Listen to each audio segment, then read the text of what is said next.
자, 성막 그리고 성전 지난 시간에 다 끝냈어야 되는데 이 대제사장 부분만 남겨놓고 진행을 했습니다. 자, 먼저 우리가 성막 또는 성전이라고 하는 그 제도를 하나님께서 우리에게 주셨다. 그 이유는 이 죄인들이 거룩한 하나님을 만날 수 있도록 하는 하나님의 방법, 즉 어떤 제물을 통해서 이제 하나님께 나아갈 수 있게 되는데, 제물만 갖고서는 뭐 어떻게 할 수가 없어요. 제물만 있다고 해서. 그래서 또 반드시 거룩한 하나님 앞에 나아갈 수 있는 또 하나의 중요한 건 뭐냐, 바로 제사장이라는 겁니다. 제사장.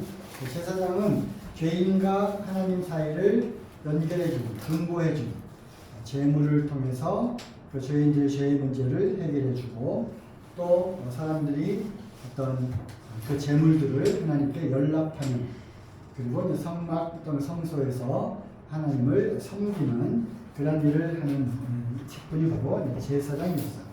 제사장 중에서도 가장 으뜸되는 제사장이 대제사장인데, 초대 대제사장은 바로 아론이었어요. 아론.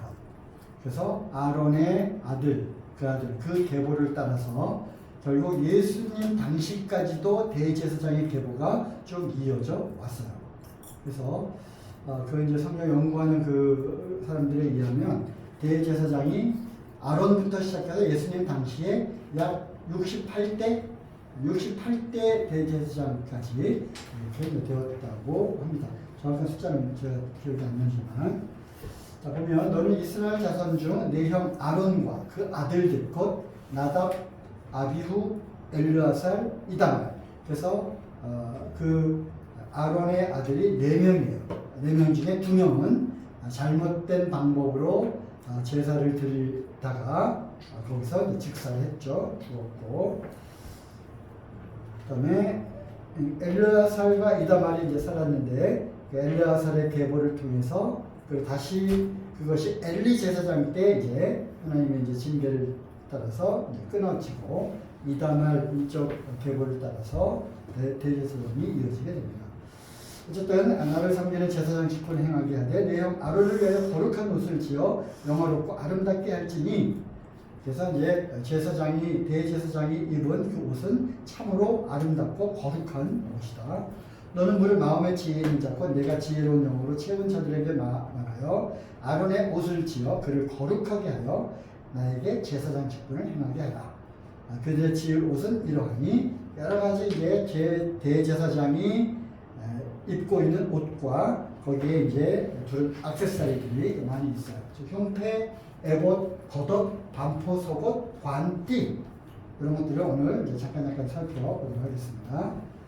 그들이 내 형 아론과 그 아들들을 위하여 거룩한 옷을 지어 아론으로 내게 제사장 직분을 행하게 할지며 그들의 쓸 것은 금, 그 다음에 청자, 홍, 그리고 가는 대식, 이런 것들을 갖고 옷을 이제 아름답게 만들어라. 제사장들은 이제 위임식을 합니다. 모세가 회중에게 이르되 여호와께서 행하라고 명령하신 것이 이것이냐고 아론과 그 아들들 데려다가 물로 그들을 씻기고. 그러니까 제사장 위임식에 우리가 수요일날 레위기에서 이걸 좀 배웠죠, 그죠? 다른 적이 있습니다. 제사장 위임식, 물로 씻기고 또 아론에게 속옷 입히고 띠를 띄우고 겉옷 입히고 에봇을 더하고 에봇에 기묘하게 짠 띠를 띄워서 에봇을 몸에 메고 거기다 흉패를 붙이고 흉패에다가 우림과 둠밈이라고 하는 것을 그 안에다가 넣고 머리에는 관을 씌우고 관 위 정면에 금패, 관을 쓰고 관에다가 금패를 딱 붙이고 곧 그것이 거룩한 관이다. 여호와께서 모세에게 명하신 것과 같았다. 그래서 여러 가지 착용하는 것들이 있습니다. 물론 이러한 각각의 것들은 나름대로 영적인 의미들이 참 많이 있어요. 그래서 이것만 해도 이제 많은 이제 시간이 소요되는데, 우리 이제 기초니까 이런 것이 있구나. 하나님 참 세밀하게 대제사장의 옷까지도 이렇게 차근차근히 섬세하게 이렇게 말씀하셨구나는 것을 우리가 이제 알아야 됩니다. 자, 맨 밑에 반포 속옷, 그죠? 그 다음에 청, 파란색으로 된 이제 겉옷, 겉옷 주변에는 금, 그다음에 성류, 금방울, 성류와 금방울을 쭉 돌아가면서 했고요. 이것이 바로 반포 안에다가 속바지, 고위를 입고, 이것이 에봇이에요, 에봇. 그리고 띠, 그리고 여기가 흉패, 그리고 흉패 안에 우림과 둠민을 이 안에다가 집어넣어요. 이렇게 집어넣고, 견대, 띠를 이렇게 띠고, 그 다음에 위에 관을 쓰고, 관에 띠를 이렇게 두르고, 이것이 이제 대제사장이 입는 옷이에요. 그러면 신부 보면 반포 속옷, 이것이 속옷이고요. 안에 속바지, 고의, 우리가 옛날에 할머니들 입는 고쟁이라고 했잖아요. 고쟁이.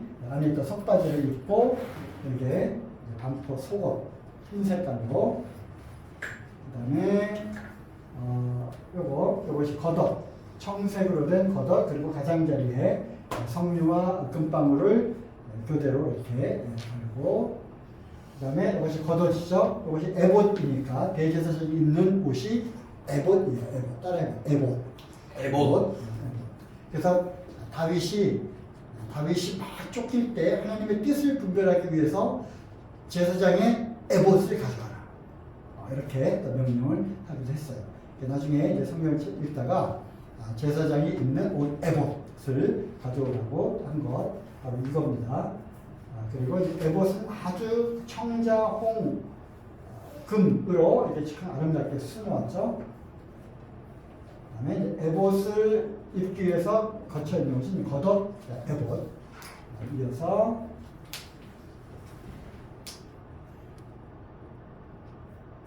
그리고 이제 지난번에 얘기했듯이 이거 금방울하고 성류 소리가 이제 쩌글쩌글 나니까 대제사장이 1년에 한 번은 지성소 안으로 들어간다 그랬죠.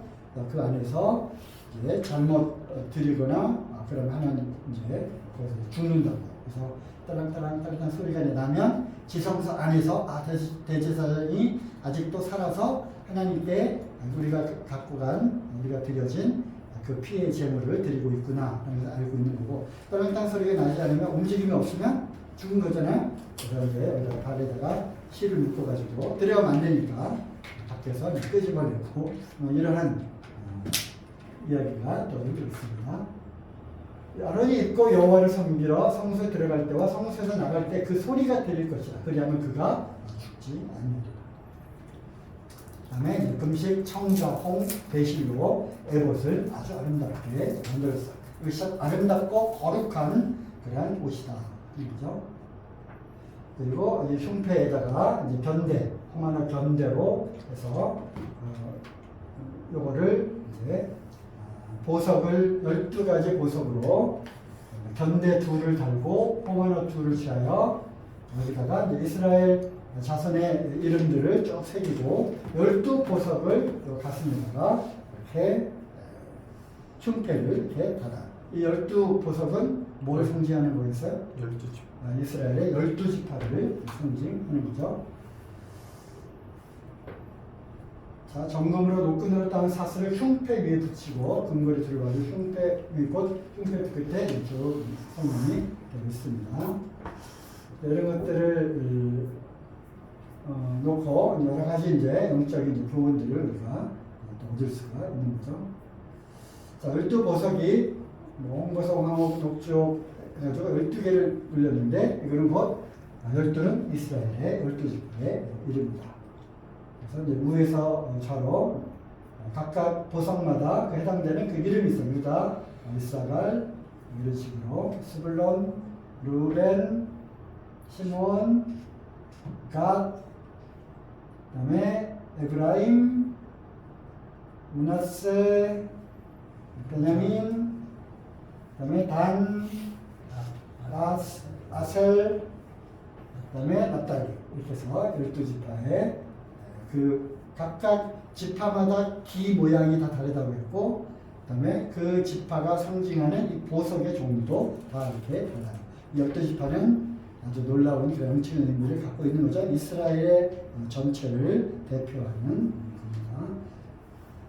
그리고 신약에는 12사도, 신약의 모든 성도들을 또 상징하는 12명의 사도들이 있었죠. 이 안에, 이 흉패 안에 뭘 두었다고요? 우림과 둠밈 두 개의 또 보석을 여기다 두었어요. 우림이라고 하는 뜻은 빛, 둠밈은 완전. 빛과 완전이라고 하는 그 두 개가 이 보석으로 되어 있는 흉패 안에 감추어져 있는 거죠. 하나님은 빛이고 또 하나님은 완전하신 분이다라는 것을 또 의미를 하는 거고, 예수 그리스도 또 하나님 안에서 이 12지파 이스라엘 모든 백성들은 다 거룩한 하나님의 백성이다라고 하는 뜻을 또 갖고 있는 거죠. 누가복음 10장 20절에 너희 이름이 하늘에 기록된 것으로 기뻐하라. 이것이 구약에 갖고 있는 상징이고, 신약에 살고 있는 우리에게는 예수 그리스도, 대제사장이 예수 그리스도의 모형이잖아. 그지? 대제사장은 예수 그리스도의 모양이야. 성전의 모든 그러한 기구들과 그런 제사와 절기와 이런 것들이 다 예수 그리스도에 대한 모형이었잖아요. 그죠? 그런 것처럼 대제사장은 완전한 사람과 하나님 사이를 중보하는 그런 대제사장의 전형적인 그런 모습인 거죠. 예수 그리스도 안에, 그 안에 예수 그리스도와 연합된 모든 자들은 예수님 안에서 거룩한 자, 완전한 자, 예수 그리스도와 함께 연합된 자, 빛의 자녀, 이러한 것들이 그 보석과 그 안에 있는 우림, 둠밈, 이 안에 다 포함되어 있는 영적인 의미입니다. 예수 그리스도와 함께 우리가 십자가에 못 박혀 죽었고, 또 뭐죠? 예수 그리스도와 함께 우리가 살려졌고, 예수 그리스도와 함께 하늘보좌 우편에 앉은 바 되었다. 여기서 2장이 나오잖아. 그래서 완전히 우리의 의와 거룩함과 우리의 빛이 되신 예수 그리스도를 상징하는 거예요. 우리는 그 예수 그리스도의 심장에 붙어 있는, 심장에 함께하고 있는 그런 하나님의 백성인 거예요. 그죠? 자, 12지파 우리가 이제 얘기를 했죠. 진을 칠 때 또는 전진할 때, 행진할 때 12지파가 이제 질서정연하게 쭉 가는 거고요. 그 다음에 각각의 색깔과 그 다음에 각 지파의 상징적인 보석들을 볼 수 있습니다. 이것도 설명했던 거죠? 행진할 때. 자, 그리고 이제 마지막으로 관을 쓰고 이 관에 금패를 물리고 여기다가 글자를 새겨라. 여기에 써 있는 글씨가 무슨 글씨냐? Holy to the Lord, 여호와께 성경. 그죠? 관을 쓰고 여기다가 금띠를 이렇게 이제 두르는데, 그 금띠에는 여호와께 성경, Holy to the Lord 라고 하는 이것이 머리 이마에 정면으로 보이고 하나님 앞에 나아가는 거죠. 여기 누구에 대한 상징이에요? 예수 그리스도. 예수 그리스도는 하나님의 아들로서 참 거룩하신 분이구나. 그래서 온 인류를 대표하는 자. 예수님이 이 땅에 오신 것은 어린 양으로 오셨고, 또한 대제사장의 자격으로 이제 하늘로 올라가셔서 자기의 피를, 염소성화제의 피가 아니라 자기의 피를 갖고 직접 거룩한 지성소 하늘로 올라가신 대제사장으로 또 계신 거야. 그지? 그 다음에 그 대제사장으로 계시다가 이제 천사장의 호령과 나팔 소리로 강림하실 때는 어떤 역할, 어떤 자격으로 오시는 거야? 만왕의 왕, 만주의 주님으로 오시는 거야. 그죠? 그래서 지금은 여호와께 성경, 즉 하늘보좌 우편에 우리의 모든 죄를 다 속량하는, 그리고 우리 이 거룩한 백성들의 대표격으로 거기에 계시는 거죠. 그리고 이제 누구든지 그 이름을 힘입어서 하나님께 나오는 자들에게 예수 그리스도의 이름으로 하나님 앞에 나올 수 있도록 한 거죠. 그죠? 그래서 우리가 때를 따라 돕는 은혜를 얻기 위하여 은혜의 보좌 앞에 담대히 나아가는 것. 히브리서에 남아있는 것이죠. 그죠?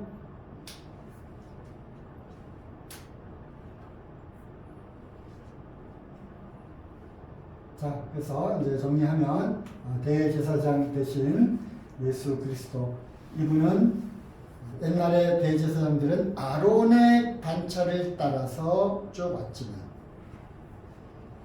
우리의 대제사장 되시는 예수 그리스도는 누구의 반차를 따라 왔다고요? 응? 멜기세덱의 반차를 따라서 오신 것입니다. 아론은 이 땅에 태어나서 백성들의 죄를 위할 뿐만 아니라 자기의 죄를 먼저 속죄하고 백성들의 죄를 속죄하기 위한 그런 피를 갖고 들어갔지만 멜기세덱의 반차로 오신 예수 그리스도는 이거는 족보도 없고, 그죠? 족보도 없고 또 그 시작도 끝도 없는 영원하신 대제사장이 우리에게 있다. 그래서 이 멜기세덱의 반차를 쫓아서 온 대제사장에 대해서 얘기를 하려면 너희들이 너무 어린아이라서 그것을 다 이해할 수 없다. 이런 얘기를 히브리서에서 하고 있는 거야. 그래서 우리가 성막 성서를 공부하면서 반드시 우리가 읽어야 될 거는 바로 히브리서입니다. 그래서 왜 숙제를 안 해와? 숙제 안 해오면 여기 탈락시킨다. 그러면 다 좋아하지. 끝까지 붙들고 내년까지 붙잡아 놓는다. 그럼 숙제 해오겠지. 이번 숙제는 뭐냐? 히브리서를 읽어올 거. 히브리서. 거기에서 우리가 2시간에 걸쳐서 배운 성막, 성소, 지성소, 그뿐만 아니라 오늘 얘기한 대제사장 되시는 예수 그리스도에 대한 설명, 즉 구약의 이러한 제사들은 다 예수 그리스도에 대한 모형이고 그림자라는 거야. 그런데 히브리서라고 하는 것 이름에서 나오는 것처럼 예수님 당시, 그리고 예수님이 돌아가시고 교회 시대에도 유대인들처럼 여전히 지금도 제사를 드리는, 제물을 바쳐서 하나님께 나아가고자 하는 그러한 사람들이 있었던 거다. 유대인들. 그래서 그들에게 아니다.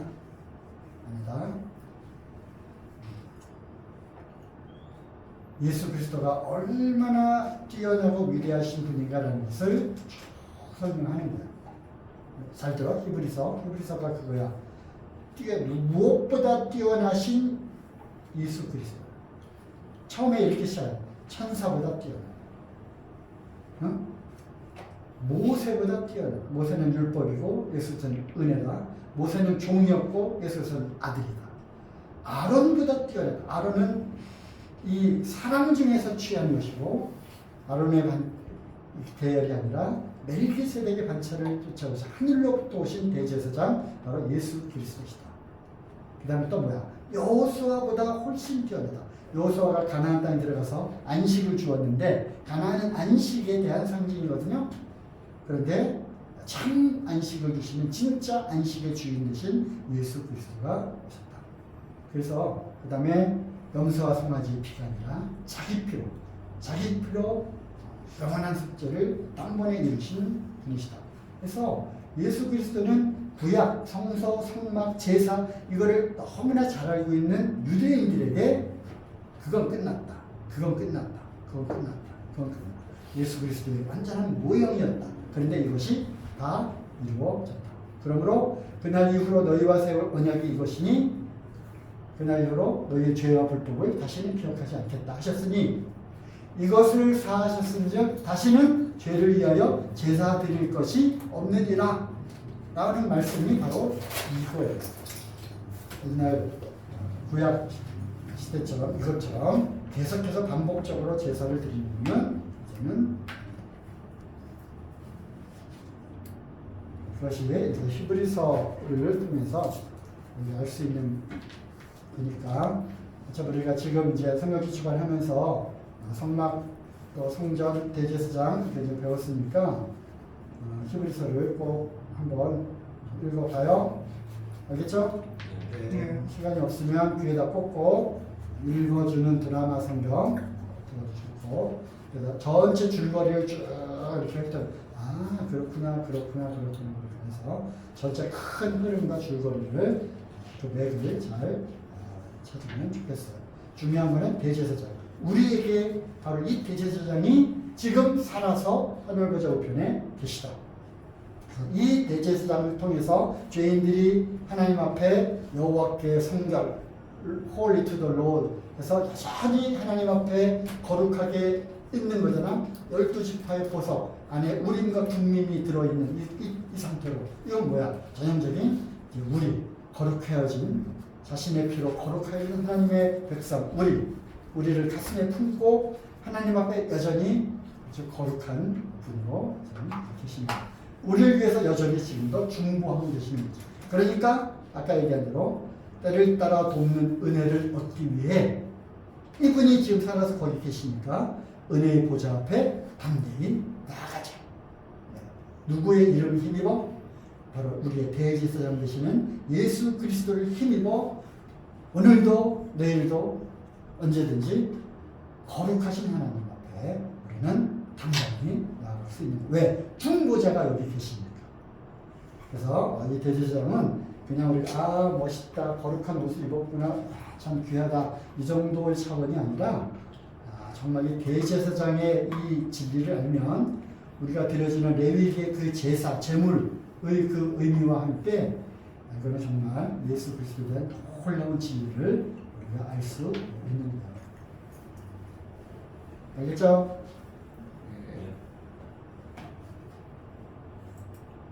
자, 이제 요거 하겠습니다.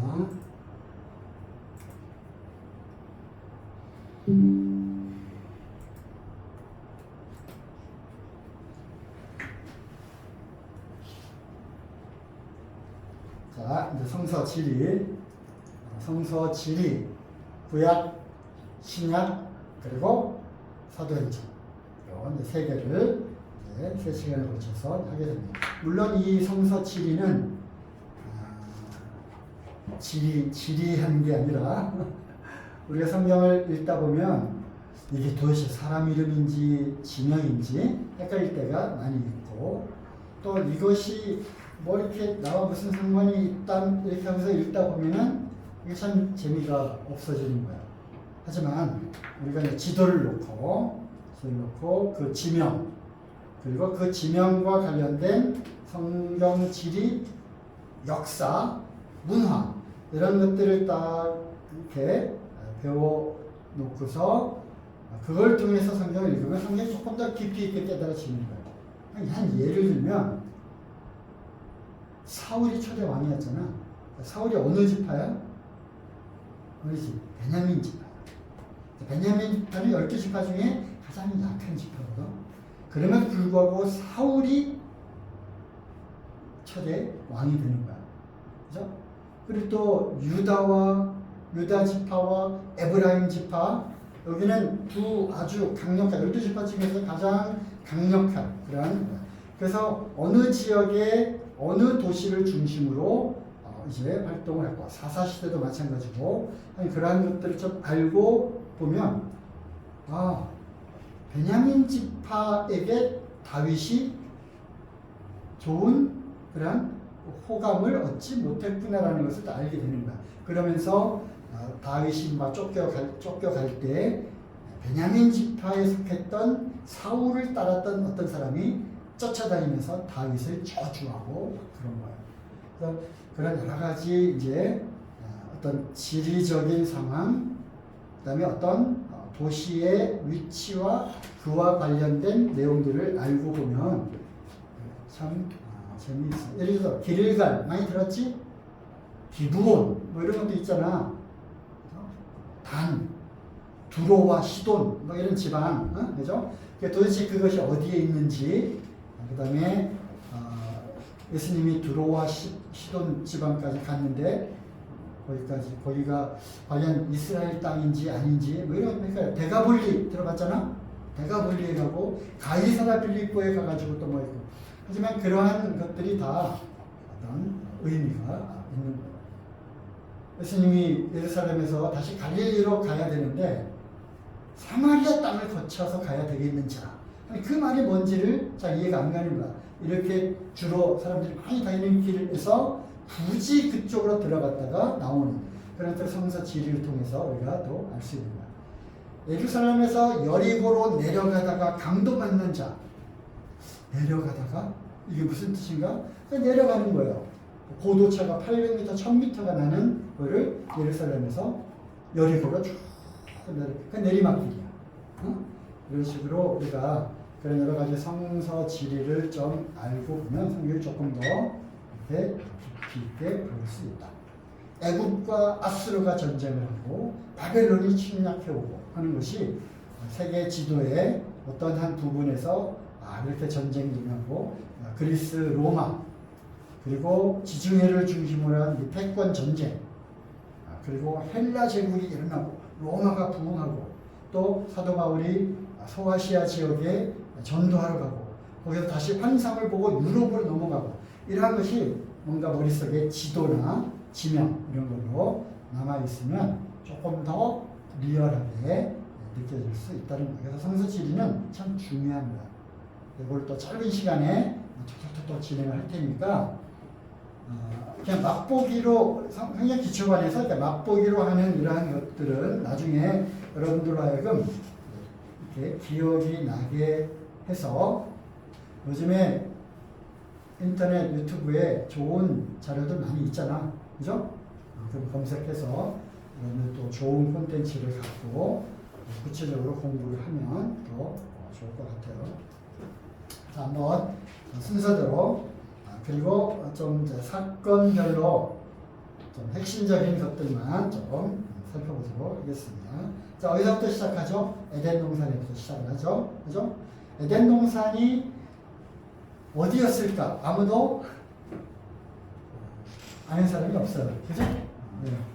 나중에 노아 용수로 싹 했고 전체 지구의 지형이 바뀌고 그다음에 벨렉이라고 하는 그 이름 때 땅이 나뉘고 그 지금 5대양 6대주가 있었던 거야. 그 당시에는 5대양 6대주가 아니었을 수도 있는 거야.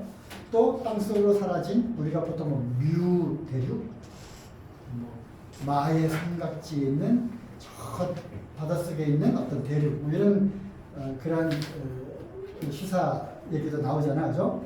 그래서 그때의 지형과 지금의 지형은 너무나 다르다. 그래서 에덴 동산이 어디 있을까 추정을 해보면 많은 사람들이 근동 지역의 유브라데스 티그리스강 오늘날로 이라크와 이란 그 접경 그 정도에 있지 않았을까 추정을 합니다. 창세기 2장 10절을 한번 보겠습니다.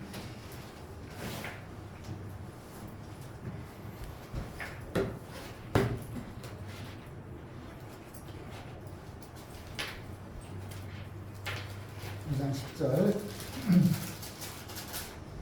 자, 강이 에덴에서 발원하여 동산을 적시고 그것부터 갈라져 네 근원이 되었으니 강 네 개가 나와요. 첫째 이름은 비손 13절 둘째 강의 이름은 기혼 구스 온 땅에 들렸고 셋째 강의 이름은 히데겔 아스르 동편으로 흐르고 넷째 강은 유브라 됐다. 그래서 오늘날 에덴 동산이 흐르던 그 강이 지금 그대로 있는 것은 아니지만 많은 사람들이 지금 유브라데스, 티그리스 유브라데스 메소포타미아 문명 이 발생지잖아. 여기가 에덴 동산에 있을 것이라고 추정을 합니다. 거기 이제 아라랏산 알아죠? 노아 용수 때 이제 배가 아라랏산에 머무르죠. 지금 터키, 이란 또 이제 그 접경에 있는 아주 해발 5,000m 이상 되는 아주 험악한 만년설로 덮여 있는 그런 산이에요.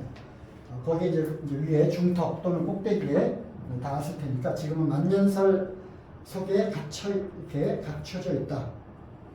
그다음에 많은 사람들이 거기를 또 여름이 되면 이제 어느 정도 눈이 조금 녹으니까 비행기 타고 가다가 발견했다고 하는 사람도 있고 실제로 올라가서 그 방주 조각으로 보이는 그 나무를 또 이렇게 잘라가지고 내려오는 그런 사람들도 있고 1차 세계대전, 2차 세계대전 때 군인들이 왜냐하면 거기가 전쟁의 그런 접경지였기 때문에 소련의 군사들이 그것을 발견하고 많은 증거를 갖고 나왔는데 그때 마침 소련의 볼셰비키 혁명이 일어나가지고 그런 여러 가지 자료들은 묻혀지고 공산주의는 유물론이잖아, 그죠? 종교적인 이런 것들을 다 은폐해버리는 그래서 이제 아라산에 노아의 방주가 거기 머물렀던 곳이고요. 그 다음에 노아의 여기다 찾아볼까요? 창세기 10장. 그리고 이제 노아의 아들들의 후예, 노아의 아들 셈과 함과 야벳의 후예는 이러하니라. 2절. 야벳의 아들은 이렇게 그렇고 그들의 아들은 이렇게. 6절. 함의 아들은 구스와 미스라임과 붓과 가나아며 구스의 아들은 또 이렇게 8절에 구스가 미므롯이라고 하는 그런 영웅 호거를 낳았고요. 특이한 사람을 낳았죠. 그 다음에 15절 가나안. 19절 가나안의 지경은 어디서부터 어디까지. 이들은 함의 자손이다. 21절 셈은 에벨 온 자손의 조상이다. 그래서 셈의 아들은 쭈루쭈루쭈, 아람의 아들은 쭈루쭈루쭈. 그래서 모든 그런 노아, 아담 이후로 모든 사람들이 다 노아의 방주에 탄 8명을 제외하고는 다 죽었잖아. 그리고 노아를 통해서 노아의 세 아들과 며느리를 통해서 자손들이 쭉 퍼지게 되는데 각각 어디서부터 나온 거야? 아라라산에서 퍼져 나온 거잖아, 그지? 아라라산에서부터 쫙 퍼져서 이제 노란색 셈의 후손들이 쭉 이쪽으로, 그다음에 파란색 아프리카 북쪽으로 해서 얼굴이 거뭇틱틱한 이런 구스, 붓, 이집 애국, 야벳, 그건 오늘날 유럽 인종이 되는 거고, 그래서 그 이름이 곧 그 민족이 되는 거예요. 그죠? 그리고 때로는 그 이름을 딴 도시가 또 만들어지는 거고. 그래서 사람 이름, 도시, 그다음에 민족 이름 이런 것이 바로 노아의 그 자손으로 인해서 쭉 퍼져 나가면서 온 거죠. 어디까지 퍼져온 거야? 남아프리카 공화국, 아이슬란드까지 간 거고, 한반도까지 온 거야. 그죠? 그래서 온 땅의 구음이 하나이요. 다 하나에서 시작이 되었지만 노아의 홍수 이후에 그렇지 큰 셈, 함, 야벳의 족속들로 나누어지게 된 거다. 여기는 어디야? 한번 보여줬었는데 여기가 바로 예루살렘이죠. 예루살렘. 유럽, 아프리카, 아시아의 그 가운데 있는 나라. 유일하게 그렇게 되어 있는 나라는 이스라엘밖에 없는 거야. 이스라엘. 하나님이 하필이면 다른 많은 나라 중에서도 애굽에서 출애굽 시켜가지고 거기다가 갖다 놓은 거야. 오늘날 가나안 족속들이 살고 있는 그 땅에다가, 즉 유럽, 아시아, 아프리카가 만나는 그곳에 하나님의 뜻이 있었을까 없었을까? 있었다는 거죠. 아브라함을 데려다가 거기다가 이제 장차 내 민족으로 여기서 큰 나라를 이룰 거다라고 한 그 가나안, 거기다가 이스라엘 백성을 심었어요. 힘이 세워지면 나름대로 그 독립 왕국을 이루고 살았지만 또 힘이 약해지는 거는 원인이 뭐야? 우상을 섬겨 하나님을 멀리하면 힘이 약해지는 거야. 그러면 모든 이 대륙으로부터 이제 그 강대국들의 공격을 받고 노예를 또 지배를 받게 되죠. 그래서 이스라엘 백성들은 하나님의 용광로야. 용광로가 뭐야? 불을 떼어가지고 불순물을 순화시키는. 결국 그러한 과정들을 통해서 전적으로 약하기 때문에 전적으로 강하신 하나님만을 의지하도록 하는 하나님의 뜻이 있었는데 그들은 이제 결국은 망하게 된 거죠. 망했어요. 없어졌어요. 하지만 놀랍게도 하나님의 그 약속은, 하나님의 예언은 결코 땅에 떨어지지 않는다. 때가 되니까 2000년 만에 나라를 세웠어요. 그래서 이스라엘을 보면 우리가 알 수 있어요. 하나님 살아계시. 하나님이 한 번 말씀하시고 이렇게 될 거다라고 예언한 것은 언젠가는 반드시 이루어진다. 그게 바로 이스라엘을 통해서 알 수 있는 많은 증거들이 있지만 나도 1988년 1월달 그 전에 1987년 겨울이겠죠. 그때 성경을 전혀 몰랐던, 교회라고 하는 데는 평생에 크리스마스 때 한두 번 갔던, 그것도 초등학교 때 그런 기억밖에 없는 그런, 교회하고는 담을 쌓고 성경 하나도 모르던 그런 사람이었는데, 그런 내가 성경 세미나를 통해서, 어떤 세미나냐? 성경이 사실이다. 그 중에서도 어떤 거? 이스라엘의 역사. 우리는 세계사를 배웠기 때문에 세계 역사의 흐름을 알잖아. 그죠? 그런데 이스라엘의 역사. 이스라엘 역사가 뭐야? 결국 성경에 있는 아브라함부터 불러가지고 출애굽하고 뭐 노아의 홍수 그 전에 그 이스라엘 역사, 다윗 이런 얘기들은 알고 있잖아. 옛날에는 크리스마스 시즌이 되면 KBS, MBC 이런 데에서 이런 영화를 해줬어요. 다윗과 솔로몬, 삼손 이런 영화들이 옛날에는 있었어요. 기독교 영화들을 많이 틀어줬거든요. 그런 것들에 대한 지식이 있고 세계사에 대한 지식이 있으니까 성경 예언들을 쭉 풀어주고, 결국 마지막에 예수님 다시 재림할 그 세계의 종말의 때가 되면 이스라엘이 독립할 거라고 하는 그런, 이스라엘이 다시 회복되고 그들이 동에서부터 남에서 서에서 동에서 그들이 다시 고토 옛날 땅으로 돌아올 것을 예언해 놨는데 1948년 벌써 그게 딱 이루어진 거예요. 그걸 보고 이건 결코 우연이 아닐 거다. 그래서 성경이 조금씩 사실로 믿어지기 시작했던 그 결정적인 이유 중에 하나가 바로 이스라엘을 보면 돼요. 이스라엘은 하나님의 해시계야. 해시계. 독립한 지 지금 이제 70년이 넘어가고 있잖아. 70년은 희년이야, 희년. 그래서 뭔가 이제 이스라엘이 독립하고 그 진행되어지는 그런 과정들 속에서 분명히 유대력을 따라서 어떤 절기가 분명히 있을 것이다. 하나님이 정해놓은 때가 있을 거다. 그때 이제 다시 예수님이 이 땅에 오실 거다. 그러면 이스라엘이 지금은 예수님을 부인했잖아. 십자가에 못 박았잖아요.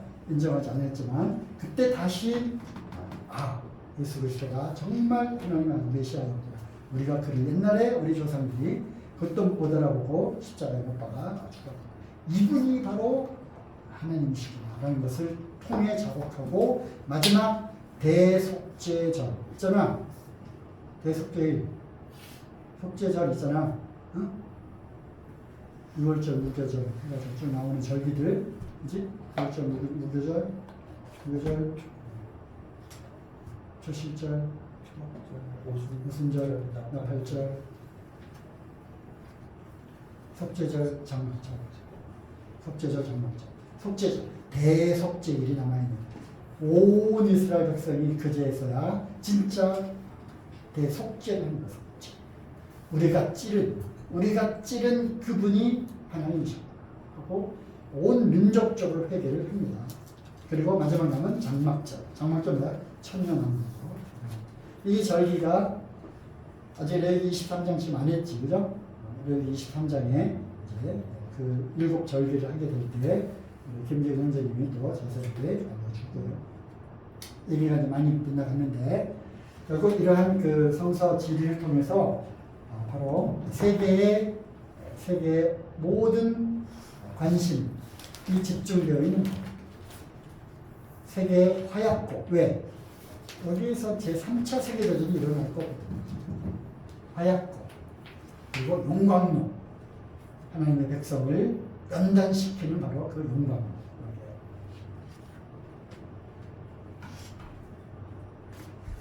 자, 여기가 이제 메소포타미아, 티그리스, 유프라데스, 메소포타미아 문명, 바벨론, 옛날의 구바벨로니아, 그리고 나중에 느부갓네살이라고 하는 방향에서 세워진 이제 신바벨론, 그다음에 아수르, 아시리아, 그다음에 페니키아, 여기 지중해를 중심으로 한 해상 왕국, 그다음에 이집트, 애굽은 나일강을 중심으로 이제 나라가 만들어졌죠. 여기가 상류니까 상부 이집트, 하부 이집트, 델타 삼각지, 맞죠? 델타 삼각지. 그리고 그것이 이제 강을 따라서 저 연결된 아주 비옥한 땅이에요. 이 땅을 쟁취하기 위해서. 왜냐하면 옛날에는 뭐 히토류 그런 거 캐는 때가 아니었잖아. 농사, 물과 농업.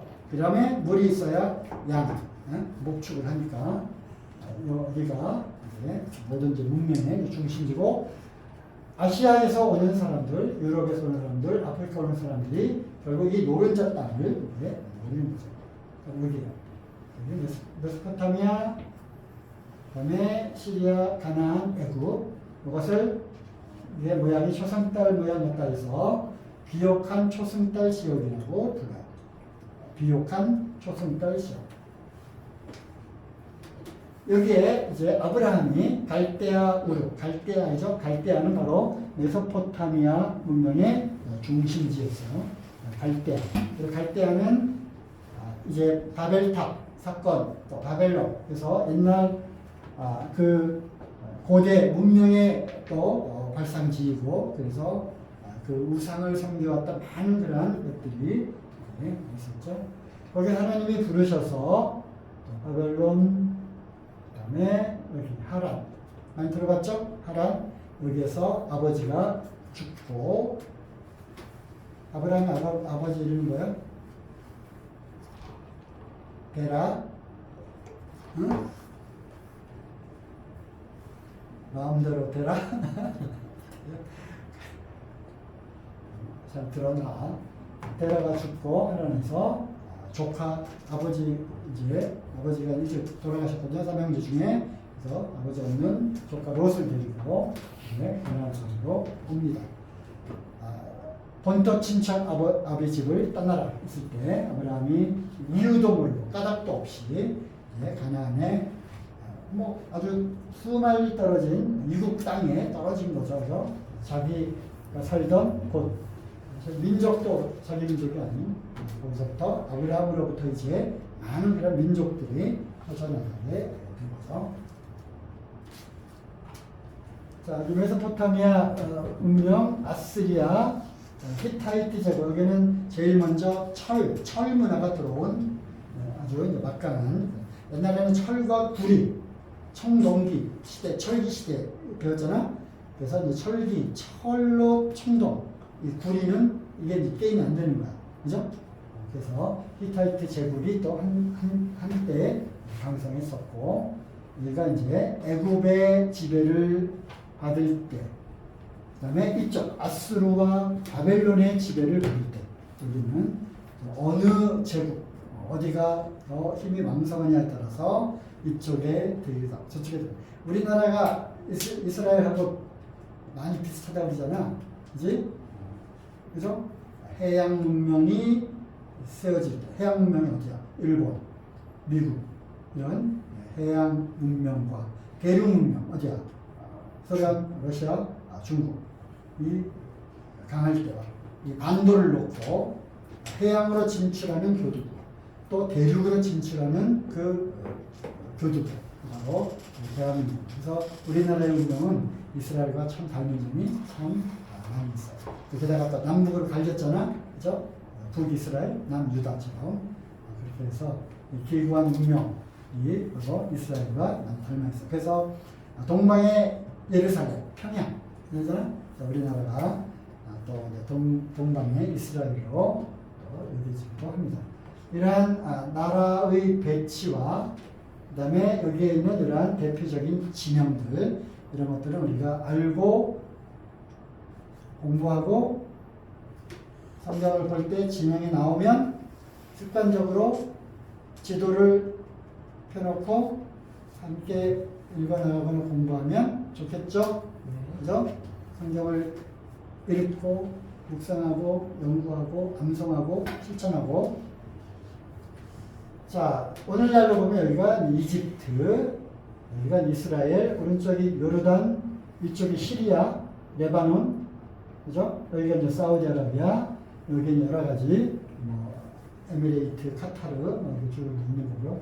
여기가 페르시아만, 걸프 전쟁이라는 걸프. 그다음에 여기가 홍해, 시나이 반도, 여기가 지중해, 저쪽이 카스피의 흑해, 여기가 타오키, 이 터키도 성경에서 굉장히 중요한 위치를 차지하는 나라예요. 터키. 여기는 소아시아 지역이죠. 그리고 여기에서 다메섹 지금 시리아의 수도죠. 다마스커스 거쳐서 결국 유럽으로 진출하는 그러한 육로의 핵심지가 바로 터키죠. 그래서 이제 바다를 건너면 에게해, 이것이 에게해인데 바다를 건너면 그리스가 나오는 거죠. 여기가 키프로, 사이프러스, 구브로, 그렇죠? 구브로. 여기가 그 그레게, 여기가 로마, 이태리가 있는 거죠.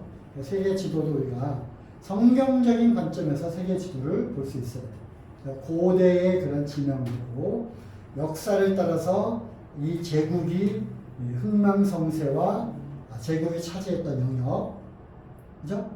그리고 오늘날 여러 나라들이 옛날에는 어떻게 되어 있는지 같이 봐야 좋습니다. 이집트 아까 얘기한 거, 여기가 상부 이집트, 여기가 하부 이집트. 또 우리가 알렉산더 대왕이 쭉 해서 자기 이름을 딴 뭐 20, 30개 되는 그런 도시를 쭉 세웠죠. 그 중에 하나가 바로 이집트에 있는 알렉산드리아. 여기는 도서관이 크기로 아주 유명했어요. 그래서 이제 그 헬라 시대, 로마 시대를 거치면서 결국 예수님 당시에도 있었겠죠, 그죠? 그러면서 사도들의 그런 시대에도 이것이 있었어요. 여기는 유명한 철학자들이 또 지식인들이 여기에 많이 몰려들었던 것이고, 고센, 애굽의 고센 땅, 고센 알죠? 요셉이 이제 애굽으로 요셉이 형들의 미움을 받아 이집트로 팔려갔잖아. 여기야 팔려가서 이제 결국 이집트의 총리가 되고 자기 형제들과 그 조카들 다 불러와서 고센 땅을 바로가 고센 땅을 주게 되죠. 거기서 이제 목축하면서 또 살아다가 노예 생활을 하게 되고 노예 생활을 하다가 부르짖다가 하나님이 모세를 보내가지고 어떻게 애굽에서 출애굽을 하게 되는 거죠. 고센 땅 여기에서 출애굽해서 어디로 가느냐? 고센 땅에서 성경에 보면 쭉 나와요. 숫꽃, 여기가 이제 시나이 반도를 거쳐서 시내산, 지금까지가 아니라 얼마 전까지 여기가 이제 1차적으로 시내산에 머물러서 모세 보고 하나님이 올라오라 해가지고 40일 동안 금식하면서 10계명과 율법들을 받죠, 그죠? 여기가 이제 시내산이다라고 추정을 하고 많은 사람들이 성지순례를 가면 여기와 이집트와 이렇게 다녀왔어요, 예루살렘과. 그런데 김승학이라고 하는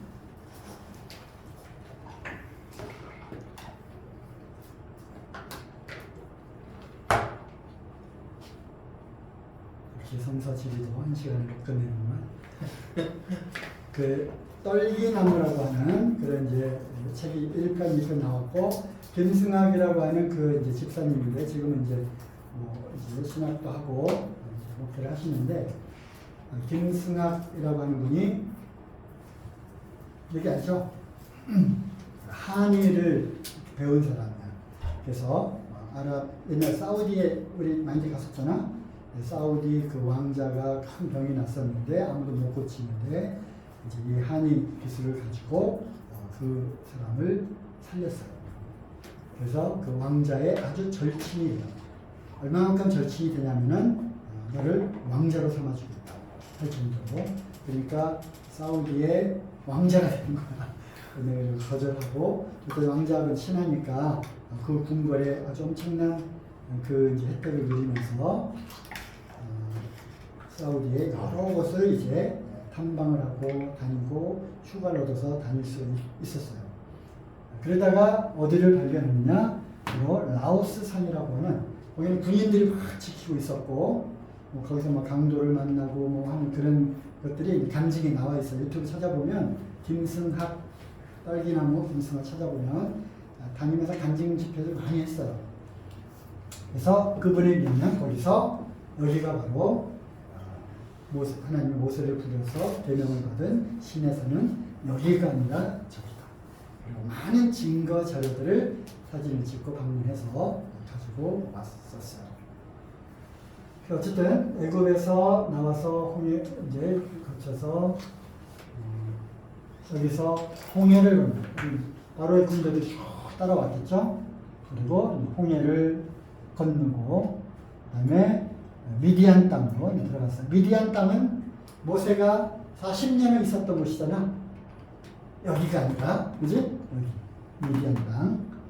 여기에 모세가 40년 있었잖아. 애굽에서 도망 나와가지고 바로 여기 있었다면 여기서 왕궁에서 40년, 미디안 땅 광야 여기서 40년.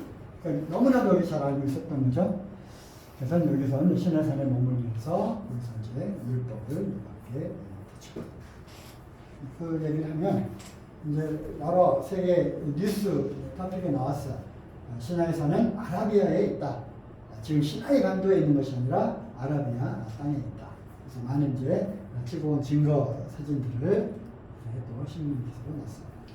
여기서 넘어서 숲곳에서부터 시나이 반도 여기가 아니라 여기다. 지금 그 사우디는 지금 이슬람권이니까 이러한 것들을 지금 철저히 통제하고 못 들어가게 막고 있어요. 하지만 왕자의 그런 특별 이슬람은 어디든 갈 수 있다라고 하는 그 증을 갖고 하나님의 은혜지 그걸 갖고 어디든지 갈 수 있는 그런 특권으로 저기를 탐방을 여러 차례 한 거예요. 이거 뭐 같아요? 뭐 같아요? 반석을 치니 물이 쏟아져 나온 거. 여기에 물이 확 쏟아져 나온 그런 흔적들이 있는 거지. 그렇죠? 물이 그냥 우리는 바위 딱 치면 물이 퐁 이렇게 나오는 게 아니라 몇백만 명을 먹여야 되잖아. 양과 염소와 그 가축들도 물을 먹여야 되잖아. 그지? 장정, 20세 이상 장정만 60만 명이니까 어림잡기로 250만에서 300만을 이렇게 보고 있는 거야. 거기다가 가축까지 먹으려면 그냥 샘물이 충충충 나오는 이거 가지고는 안 되지. 그죠? 이것이 바로 바위를 치니 물이 쏟아. 반석은 그리스도십니다. 여기죠. 그리고 여러 가지 히브리어로 되어 있는 글과 그 그림들이 이분이 이제 김승학 씨야. 그리고 여러 가지 암각화들, 그림들. 이게 짐승들이 많이 그려져 있는 것은 하나님께 제사를 드린 거죠. 성막도 여기서 만들었잖아. 율법을 받고 성막하고 성막을 1년 동안 성막을 만든 거야. 다 완성이 되고 구름기둥 불길 다 내리고 그다음에 하나님 가라는 대로 이동을 한 거죠. 여기 1년을 머물러 있었던 거예요. 그래서 이쪽 그림들 있고 12기둥을 세우라고 했고 여기가 이제 모세가 제단으로 드린 그래서 지금 군인들이 못 들어가게 막고 있어요. 모세가 제단 12개의 기둥들이 있고 또 여기 바위 그다음에 여기 검게 탄 이 산 정상 그래서 하나님 모세를 불러서 하나님이 모세를 통해 가지고 율법을 주신 것으로 추정되는 하나님께서 흑암과 번개와 그래서 산이 불타고 그죠? 검게 그을린 산 그리고 이건 이제 그들이 어쨌든 1년 동안 머물러 있었잖아. 그죠? 불을 피운 그런 흔적들. 이건 뭐야? 목에 빵. 뭘 봤어? 만나. 만나가 내렸잖아, 그지? 만나를 빻고, 갈고, 붓고, 찌고. 이건 뭐야? 등등. 메노라라고 하는 이런 것들이 거기에서 수많은 그런 유물들이 발견이 된 거예요. 그래서 여기가 시내산 맞다라고 이렇게 결정을 하게 된 거죠. 사람들은 아직도 믿지 않아요. 믿고 싶어 하지 않는 거지. 그 다음에 여기 이제 홍해인데, 홍해를 이제 어디를 건너느냐. 요즘 또 기술이 발달해가지고, 그걸 또 인공위성으로 촬영하고 뭐 그러잖아요. 그걸 이제 여기로 건넜을 것이다. 왜냐하면, 홍해 그 수심이 1200m, 굉장히 깊어요. 그런데 어느 특정한 부분만 수심이 120m. 네? 아주 얇. 그러니까 120m도 깊은 거지만 얕잖아. 그죠? 그래서 홍해를 이렇게 하나님이 가르고 건넌 곳으로 추정되는 곳을 찾았어요. 그리고 그곳에 이제 수중 카메라로 이제 촬영을 하는 거죠. 그랬더니 뭐가 발견됐어? 이러한 것들이 바닷속에 있는 것을 이제 알아냈어. 그래서 이게 뭐야? 이게 뭐 같아? 이미 몇천 년 지난 거잖아? 응? 몇천 년, 한 3천 년? 2,500년, 3천 년 넘기, 그죠? 그치? 그래서 수레 바퀴, 마차 바퀴들이 많이 대량 발견이 된 거예요. 그래서 연구를 한 거죠. 바로 어떤 바로왕 때 바퀴, 어떤 왕 때 바퀴 변천사 해가면서 거기에 요거 큰 이러한 형태의 바퀴가 있을 것이다. 이렇게 추정을 하는 거죠. 그래서 지금 저 수심 120m 그 밑에 이러한 마차 바퀴와 이런 것들이 발견이 되었다. 그래서 아카바만, 이 홍해에서 이제 이렇게 갈라진 아카바만인데, 거기가 바로 이스라엘 애들까지 다 걷는 거잖아. 양쪽에 끌고, 그지? 근데 첨벙첨벙 걷는 게 아니라 바다가 마른 땅이 되게 해가지고 쫙 걷는 거잖아. 그죠? 근데 이제 다 걷는 다음에 바로 군대들이 막 쫓아오고, 걷는 다음에 하면 다시 물을 딱 명하니까 이렇게 벽이 쌓여졌던 그 물이 다시 쫙 젖으면서 수장된 거잖아요. 그래서 이곳에 땅에서 나와서 쑥꽃. 그 다음에 이것이 옛날에는 여기를 믿었지만 그렇지 않다. 사흘길 걸려서 여기 와가지고 바로의 군대를 여기까지 쭉 쫓아온 거죠. 그래서 여기에서 이제 홍해를 걷는 거. 이게 홍해예요. 홍해에 이것이 아카바만, 이것이 이제 수에지만 여기를 걷는 거죠. 건너서 라오스산, 이제 새로 알려지게 된 시내산. 여기에서 이제 1년 동안 성막을 짓고 구름기둥 불기둥으로 해서 내가 가야 될 것은 가나안 여기잖아. 그래서 쭉 가가지고 유명한 가데스 바네아. 이거 왜 유명해? 이거 왜 유명해? 정탐꾼을 보내는 거야. 가나안 땅으로 정탐꾼을 딱 보냈어.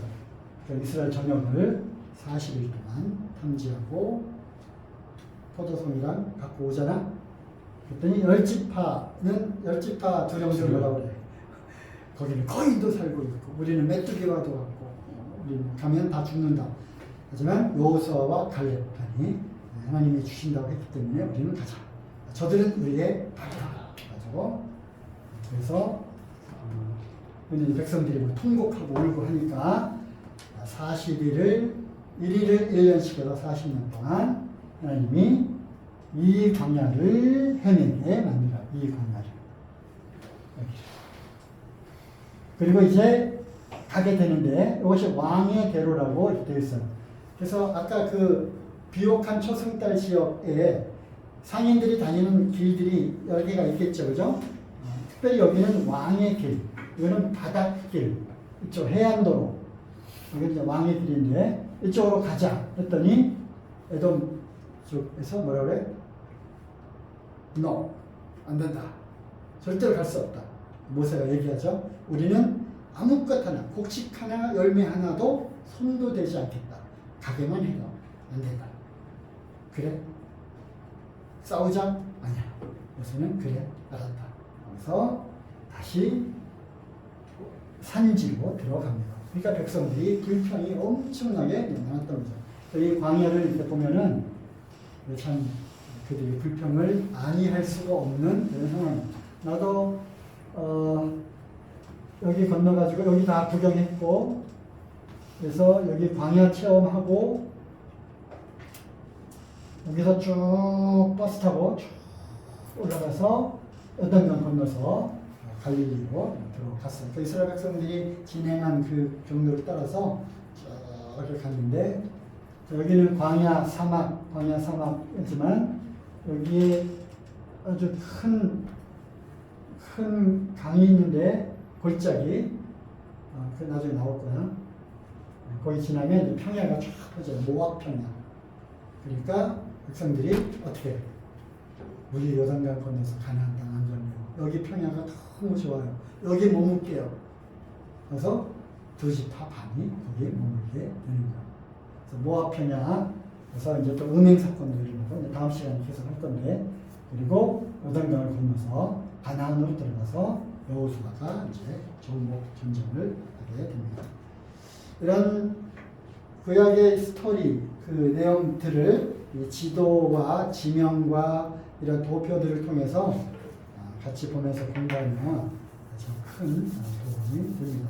그리고 실제로 또 추천하는 것은 기회가 되면 성지순례 꼭 한번 가봐요. 예루살렘 갈릴리 가면은 하나님이 사람의 몸을 입고 나랑 똑같은 모습으로 갈릴리 이 호숫가에 여기서 이렇게 서 있었구나. 내가 그 땅을 나도 지금 밟고 있구나 생각하면 얼마나 감동이 되는지 몰라요. 또 예루살렘에 가면 이제 예수님이 십자가 처형당하고 그 골고다 언덕이라는데, 거기 이제 무슨 뭐 옛날에 카톨릭식이잖아. 다 이제 뭐 성당, 또 교회가 지어져 있고, 어쨌든 예수님 여기서 한 번 채찍 맞고 쓰러진 거, 가다가 또 두 번째 쓰러진 거, 그 길을 우리가 걷는 거야. 그러면서 골고다 언덕에 탁 왔을 때 그 감동이 커요. 이것도 마찬가지. 여기서 이스라엘 백성들이 이 길을 쭉, 우리는 버스 타고 가는데 걸어서, 그지?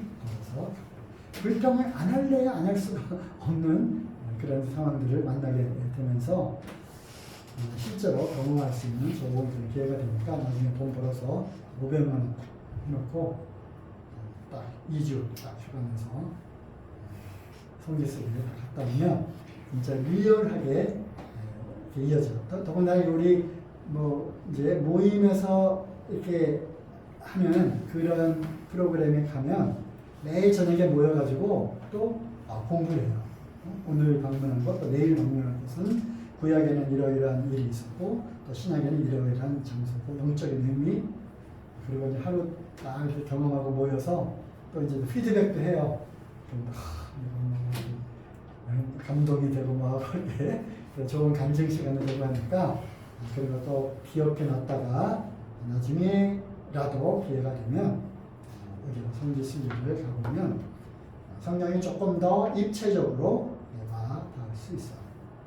오늘 여기까지 하고, 이거 이후에 즉 여기 모세 여기부터 좀 몇 가지 좀 필요한 구약에 나오는 알아두면 좋을 만한 어떤 지리적인 그러한 상황들을 위해서 하도록 하겠습니다.